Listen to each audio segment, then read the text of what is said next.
کوئی بھی چیز عزیزان محترم کام نہیں آئے گی اگر امام کے ساتھ نہیں ہوئے. یاد رکھیے من ماتا حب آل محمد ماتا شہیدا. جو اہل بیت کی محبت میں مارا گیا وہ شہید مارا گیا. اور جس نے نہیں پہچانا اپنے امام کو وہ جہالیت کی موت مرا ہے.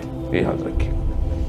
ہم خوش اس لیے ہو جاتے ہیں کہ اوہو یہ ہمارے لیے تھوڑی ہے حدیث, یہ تو کسی اور کے لیے, کیونکہ ہمیں تو پتا ہے امام. ہمیں کیا پتا ہے امام کون ہے, کتنا پتا ہے ہمیں امام کا. امام کا نام ہی پتا ہے, امام کی والدہ کا نام پتا ہے, امام کے والد کا نام پتا ہے, جب پیدا ہوئے وہ پتا ہے. بس اس کے بعد ہمیں امام تک پہنچنے کے لیے کیا کرنا ہے, زندگی کیا گزر رہی ہے امام کے ساتھ. تو اس کا بہترین کربلا کیوں عزیزان محترم بار بار تکرار کی جاتی ہے, تاکہ پتہ چلے کہ صرف کربلا میں اگر ہم کہتے ہیں جو لوگ کربلا پہنچے اور جو کسی عذر شرعی کی وجہ سے جو ائمہ جانتے تھے کہ نہیں پہنچا, لیکن باقیوں کو جو دعوت دی گئی اور وہ نہیں آیا, اور خاص طور پہ وہ لوگ جو رستے میں ملے امام کو اور امام کو پہچانتے تھے, درک کرتے تھے مگر نہیں آئے, تو کیا آپ ان کو کہیں گے کہ اس نے امام کا ساتھ دیا؟ کیا آپ کہیں گے کہ یہ امام کی معرفت رکھتا تھا؟ امام کی اگر معرفت رکھتا تھا تو پھر کیوں نہیں ہر چیز کو ترک کر کے امام کے پاس آیا؟ اس کا مطلب ہے نہیں پہچانتا تھا.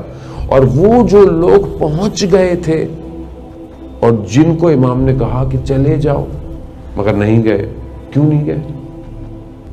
مگر امام نے کہا نہیں کہ تمہیں جنت کے مقامات بھی دکھا دیے, تمہارے اوپر سے بیعت بھی ہٹا دی گئی, تمہیں کوئی مشکل بھی نہیں ہے, کیوں نہیں گئے وہ؟ کیونکہ جانتے تھے اصل حیات امام ہے, اصل حیات امام ہے, اصل زندگی امام ہے. اگر امام نہیں تو ایسی زندگی کا میں کیا کروں گا؟ انتظار کرتے رہے کہ صبح ہو, تلواریں چلیں, گردنیں کٹیں, انتظار کر رہے تھے. کیوں؟ کیونکہ اس وادی میں داخل ہو گئے تھے جو وادی امام کی وادی تھی, اور اس کے تقاضے اپنے عزیزان محترم.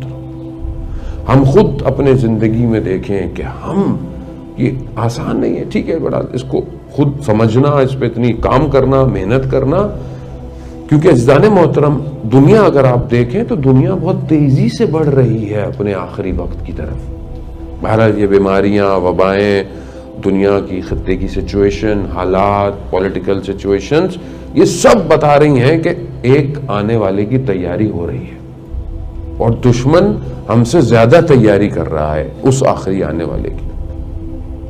اور اگر ہمارے ذہن میں یہ نہیں ہے کہ میں تیاری کر رہا ہوں کہ نہیں کر رہا, یا میری ساری محنت اسی میں, میرا کاروبار کووڈ میں خراب ہو گیا, اب آگے کیسے چلے گا, ٹھیک ہے آپ سوچیں, لیکن اس پوری تیاری میں امام کہاں ہے؟ امام کے لیے میں نے آج تک کیا کیا؟ امام کے لیے کوئی پلاننگ ہے میرے پاس, یا کوئی ایسی اسپیشلٹی جو امام کو ضرورت ہو سکتی ہے, کیا میں اس کی کوشش کر رہا ہوں اپنی زندگی میں یا نہیں کر رہا؟